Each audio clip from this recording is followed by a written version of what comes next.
Good evening, ladies and gentlemen, and thank you very much for joining us on another edition of Viewpoint on DBS Television. Today we are discussing in the Inside House.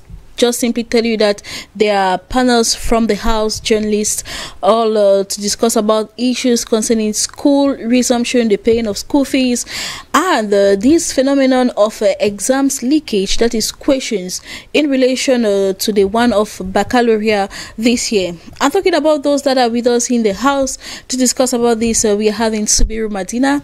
She is a journalist. Good evening to you, Subiru, and thank you very much. Good evening, Vanessa. Good evening to all our televiewers, and good evening to you, Mange Venatius. Thank you once more for taking me on the program Viewpoint. Like I earlier said, we are in the house. Yeah. Mange Venatius, good evening and welcome. Vanessa, good evening, and good evening to our viewers. Let us take the first part of the show.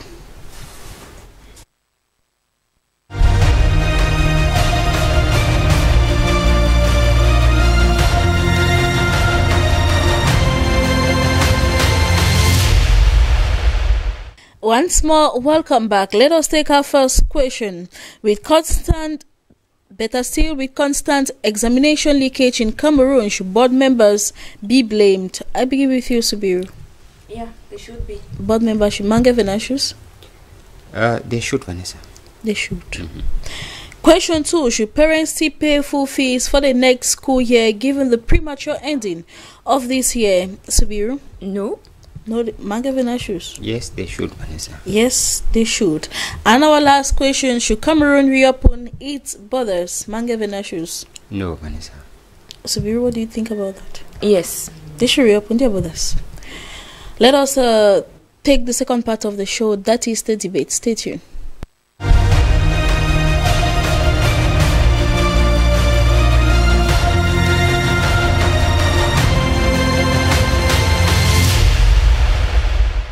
First question, we asked that with constant examination leakage in Cameroon, should board members be blamed? And Subiru Madina, you said yes, board members should be blamed.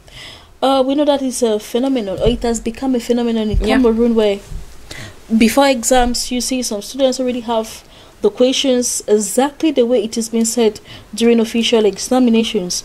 The situation with the baccalaureate exam, that some papers have been postponed for the 3rd and the 4th of August.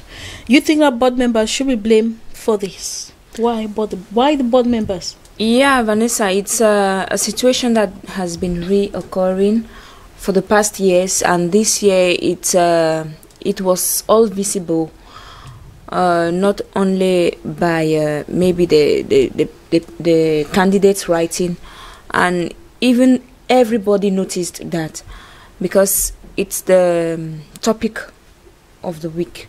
It's true, the exams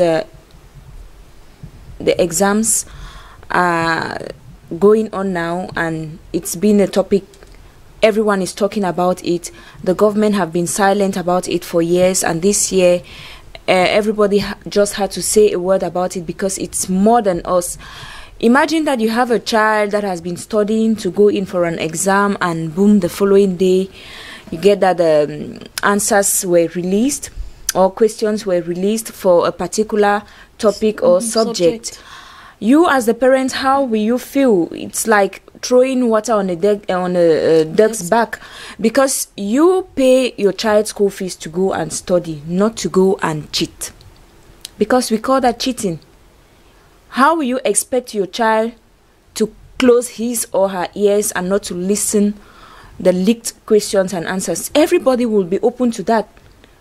It's true. You think if I am the one going in, who want to go in for the exams with prepared answers? Yes, and that is why sometimes when it leaks days before, you find children cramming the answers. They will go a long way to cram the answers in order not to make a little mistake, so that he or she passes the exams. But then we should blame the board in charge of setting questions, because the leakage comes from them. There is no teacher or no student that will go and open up a file and a file that contains questions and answers for the exams. It is the board to be blamed. Where did they keep it? How did they keep it? And who leaked the said questions. Who did that? So those are the type of questions we need to ask ourselves and make sure that it is being investigated so that next time it doesn't produce itself. Thank God that it has been said that they will go in back for those subjects. Because this is not only happening with the baccalaureate, yes. The GCE board also for about 3 years now we've been getting of exam leakage where students have the papers already. So it's even good, it is a good initiative that they've said they will retake back those subjects. And by so doing, I think teachers invigilators are going to know the capacities of their pupils, because when it is being leaked, you don't know who was good or who was not good in schoolwork.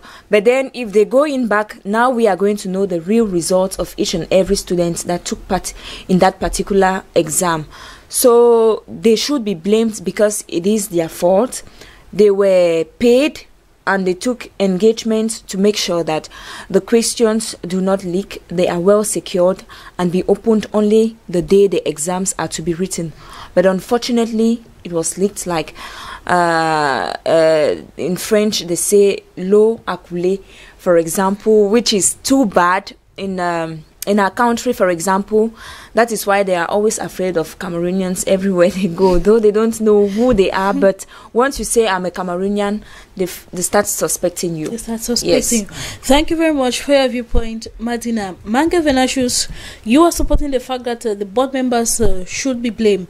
But then let us look a little bit at what could be the consequence of this, because it's not the first time.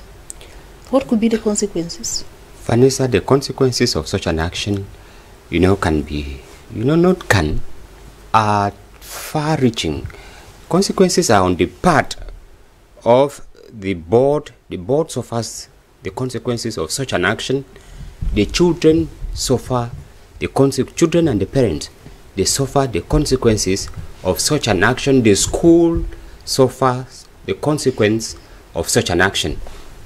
I don't understand when we talk of exam leakage and they are taking it for granted. Vanessa, I once was in charge of an examination, maybe it was a school, and what I used to tell the teachers concerned was, if there is a leakage in your exam, in your subject, I will sanction you, the teacher. You set the question alone, brought the question to the office. I respect the integrity of the office staff. I will punish you, the teacher. Because Vanessa, we have some ill-intentioned people we call teachers that will set exams, bring it to the office, go back and give exams to their friends, girls, and that is how the leakage continues. This thing of leakage does not only end with it's not only within official exam circles, even within schools where you find teachers, before they write simple exams in class, there are some students already who have the questions in class. So what I'm saying is, we have to look at, let us go to the board where these exams comes from. When you look at, for example, the GCE board, there's what we call the question tank, where questions are supposed to be, to be recycled and then selected from. There is a committee. It's not a machine that select. It is a commission that select. If there is a leakage, it starts from that commission, because it is from that commission that they seal the questions. Vanessa, you need to see how these questions come from Boya. They are well sealed. They know that they will write this very subject today, this Tuesday, 28th of July at 8 a.m. We have sat in examination classes and we have seen how the papers are being opened in front of the students. Yeah. Okay. It is sealed and they testify or they give it to about 2 students to confirm that it has not been opened. That is at the level. Of students. Invigilators. You need to know the level of security that the GCE board puts in place to make sure that these examinations are kept in complete secrecy. You need to have a safe, and in this safe, the school, what they call the chief of center, has the key, and then the superintendent, that is supposed to be the GCE board eye at that center, he has the key, which means one person cannot have access to the questions. Because when you bring the questions, once the questions come from Boya, you sign, you the chief of center, that you have received these questions, they are in good shape, nothing has been tampered with the questions, and then you stock them in your safe. You sign it, the superintendent from Boya, who is representing the GCE board, also signs. Then you have one of the key, you the chief of center, the superintendent has one of the keys. Because each safe is supposed to have 2 lock facilities. When we are talking of a leakage, it means the chief of center connived with the superintendent and they opened the safe before then, had the question, took one of the packets, open it, because they will not show you all the packets, they just show one here and start sharing others. You don't know whether they brought one that was already open. So when there is a leakage, I say that there is the chief of center and the superintendent. The 2 of them, they must speak the truth at that point. If it is not from them, then go to the GCE board. It came from there. They are the people who selected the question. Each year, any marker sets a question, send it to the GCE board. Any marker. There are more than 2,000 markers in Cameroon, which means there are 2,000 sample questions that are sent to the GCE board. They compile them. From there, there is no teacher who can stand and say that this is the question that will come from the GCE board. You can you can guess, and it can just by coincidence, by chance. But then when it comes in such a leakage that we have always been having, where you have question 1, question 2, question 3, it is not possible for each teacher to do that. When that happens, it means somebody from their circle knew the questions, saw the questions. Yes, he saw the questions. And when he saw the question, he took out the question and sent it out. So when I say, when there is a leakage, let us blame those working in the board. Blaming them, I like one of the papers said this morning that the Minister of Secondary Education, she's not a no-nonsense woman. She is trying to reinstate integrity in national exams. Because we have been talking of this thing leakage for long. And it is discrediting the Cameroon educational system. Let us go back and find out those concerned. If there's leakage, all the board members. Vanessa, I said, to save a country, Jesus died for the sins of everybody. Sack all of them. Don't sack them. Take them out for sanctioning. Send them all to prison. And that's what the GC board was doing. Once you are involved in any fraud, students as well as teachers, you are going to prison. And that, once we do that, we will curb the spread of fraud. You will not tell me some of them are parents, and we can have.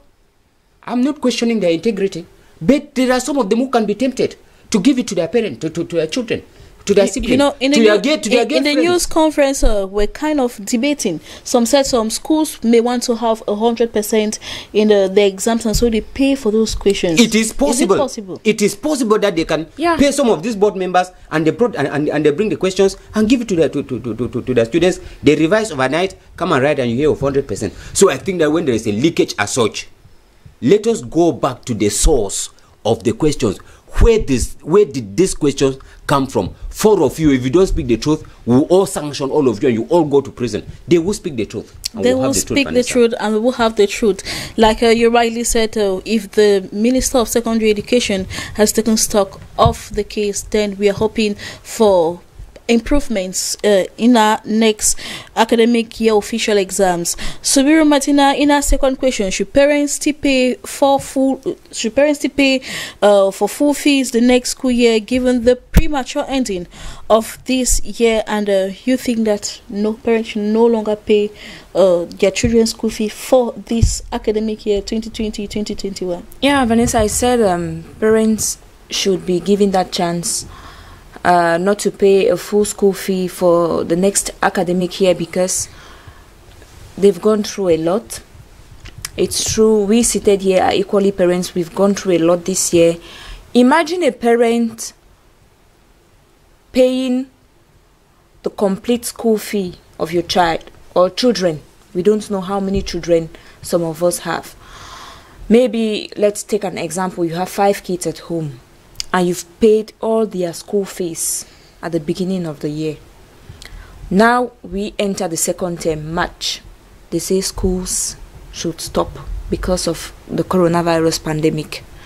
And now you as the parent, you have this shock in the beginning because you know how you deal with your children. You don't tamper with anything concerning their education.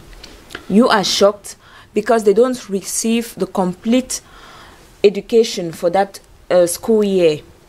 And now next year comes and you're still asked to pay a full fees. Now, what will be your reaction? Because during the past year, not only were schools stopped, but business was no longer going well. And you count on the business you're doing to make sure that your children go to school. But now, business was not good. If you want to take an example on tomato vendors or people that produce tomato farmers, for example, they didn't have good sales. Petty traders. They didn't have good sales this year. I learned one gave up yesterday in Yaoundé, or was it when? Because he borrowed more than 20 million francs CFA just to put on his tomato farm, and nothing yielded from it. Not even up to 2 million came out from that. How do you expect that parent to pay a complete school fee for his 5 children back at home for the next year? It's impossible. He had to kill himself. He had to commit suicide because it's not moving. So I think government should take measures for that. And that notwithstanding, I have this lady that came complaining. She even wanted journalists to go to the search school and film and so whatsoever, because she registered her child late for the common entrance examination. She cried and wept and begged the headmistress, begged the proprietress, knelt, nothing. The lady said, I am no longer taking registrations. But to her greatest surprise, she made everything possible her child writes this year. She went to another school still in her same neighborhood and paid a full school fee again, so that at least her child should be registered for the common entrance and sit in. So you see a parent paying double school fees in a year, and you still expect this same parent to pay a full school fees for next year, whereas the child didn't complete the school year normally as it is supposed to be. So if parents are not to pay the school fee for this academic year and next year, how would the teachers live? How would the school run their activities normally? I think before taking such measures, the government has to reason out. It's true that they have been silent over many things. And if we want to plead too for the teachers, I think there will be solutions too for them, because many of them, it's true, many of them go in for personal classes back at homes with other children and all the like, where they get at least something they don't lack. But it's true that most teachers that will suffer the consequences will be the private sector. Teachers. Yeah, they will be the private sector. But there is always a solution to everything. So are you asking now what could be the solution? Okay. Because it's very important. If you are saying that students should not, parents should not pay their children school fees, then probably you should propose a solution. What can be done? Okay. The solution here I can propose is, if a school fee used to be maybe, let's say, 100,000 for a child in a private school, and they bring it down maybe to 70,000, it's obvious the government should equally reduce the tax of the said school. Subvent the education sector. Yes, they should subvent that, and I think part of the money too can help pay the teachers.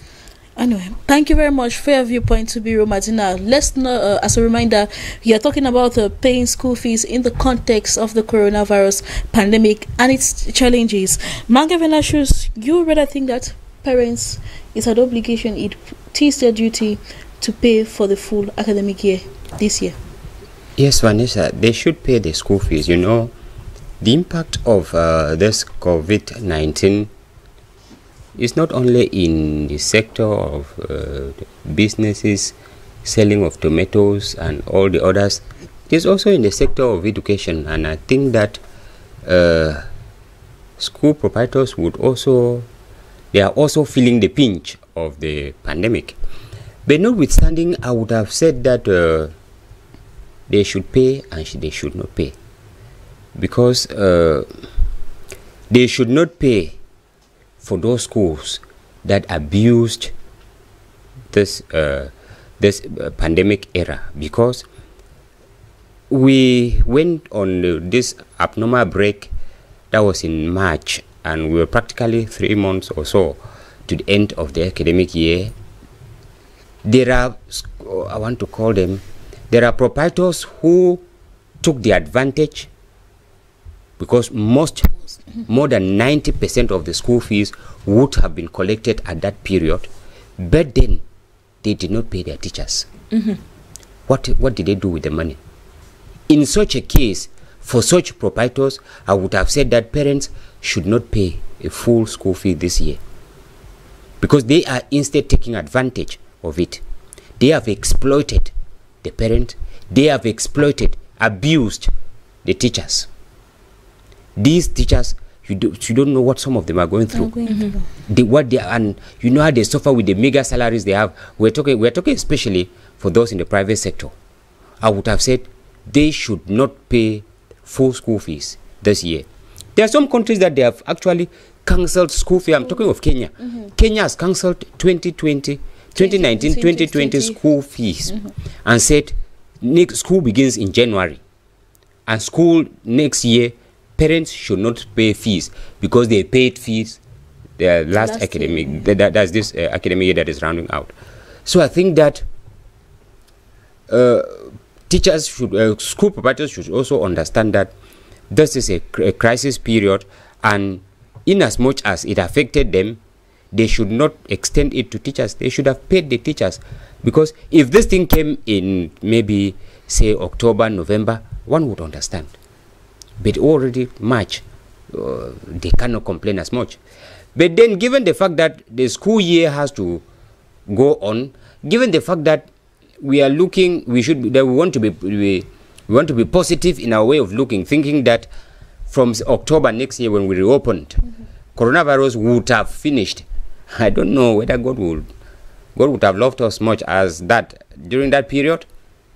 Then we expect that school will go on normally, and if it goes on normally, given all the charges that go on with running the school, then proprietors would need to run the school as usual, as they used to do, and they will need to pay salaries. So for them to meet up with that, parents will need to pay the school fees. So I think that since everything is abnormal this year, we would have considered that it was also abnormal with school fees. Yes, for the parents. It was also abnormal. It was also abnormal for the parents. Yes. So it was also abnormal for the schools. Let us put that besides, and then look forward to say that next year, should things continue, then let us pay our school. Let us pay our fees for the education of our children. But then, if proprietors tend to do what they did this time, then that is where there is a problem. So I think that we should, that's why I was saying that they should pay. They should pay. Yes, the school fee. But at least to a certain degree, there should be some kind of subvention. Like you rightly said, it has affected the proprietors as well as the parents. Question 3, let us hurriedly take it. Should Cameroon reopen its borders? Mangevin Ashus, you said no.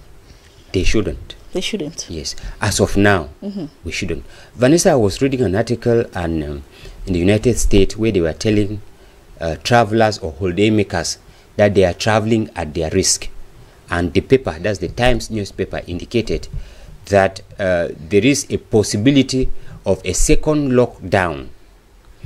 When you look at the society, we seem to say that coronavirus has finished, and I don't understand whether coronavirus still exists or not, whereas the world is outside Cameroon, outside Africa. People are drifting towards another lockdown. When we talk of lockdown, it is lockdown. It is not what we did here in Cameroon. We simply locked schools and churches, and every other things were going on. We did not lock anything. Yes, simply locked, and then companies used the advantage, lay off workers. Schools use the advantage, not pay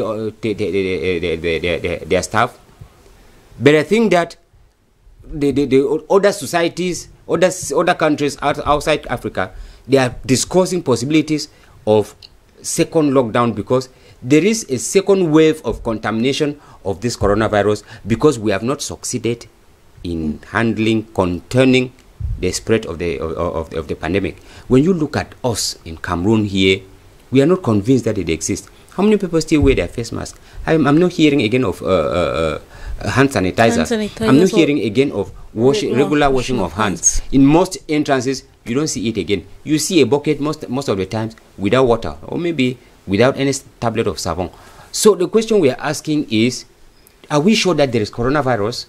And if we are talking of that people are actually thinking of reopening borders, whereas others are thinking of closing. Where are we opening borders that people should go to? We are opening borders that people should bring the virus and recontaminate us and add the level of contamination. If the number of contamination was dropping like the number of wearing of face mask is dropping, and we are talking of opening up our borders, I would have accepted. But we should say that our air borders are already open. They have been open. We have had our borders been open since June. We have had Air France flights coming into Cameroon since. Whereas the question I'm asking is, Vanessa, France is within the European Union zone that is saying that no Cameroonian is allowed to enter. And Cameroon opens her borders for Air France to enter. I would say that this is high time that we tighten our borders, land, sea, and air. Tighten it, nothing enters, nothing goes out. Vanessa, we can be self-sufficient if we want to. It is just because we feel that we must go to France or that we must go through Air France to survive. We are not even able. This is the high time that Cameroon should even close all the airports in Cameroon. We don't have even a single plane. We cannot manage Cameco, but we want others. They will tell me that it's business. Probably we'll talk about that in another edition. Thank you very much for your point of view. Subiru Martina, you rather think that our borders should be reopened? They should be reopened. In just some hours ago, a boat capsized at Idenau. Where is the boat coming from? From Nigeria. With what? Carrying goods. And entering into the government is not aware of that, I'm sure, but it is coming to Cameroon. So you see, people are still going on with their businesses. And government will pretend they are not aware of that. So you indirectly saying that our borders are open? Our borders are open. Though we have been told that they are closed. Yes. So they should better open it for people to continue. People are risking their lives there. Billions of francs CFA is gone in water. They should better open it for these people to continue their businesses. They are making us understand that the borders are closed, whereas they are open. How did we get to a boat capsizing at Idenau in the southwest region of Cameroon, whereas they are telling us the borders are closed? People come in every day. People we see how consignments are being offloaded every day. Yes, every day from China and wheresoever. Okay, they want to tell us that, no, it's because it's a ship. I think there is no big difference between a ship and a plane, or a bus and a ship, or whatsoever. Everything comes from out to Cameroon and vice versa. So rather than trying to play with trying to play with us this way, they should just open everything for people. Because even here in Cameroon, we are no longer respecting these measures. I was in Bafoussam last weekend, and people were looking at me as, where is this one coming from? Because I was the only one putting on a mask. I was like, how are these people looking at me? And it got me so shocked because nobody there was putting on a face mask. For them, coronavirus is finished. It's finished. Better say it doesn't exist. Yeah. All right. Thank you very much for your viewpoint. Manga Venashus, thank you too. Thank you, Vanessa.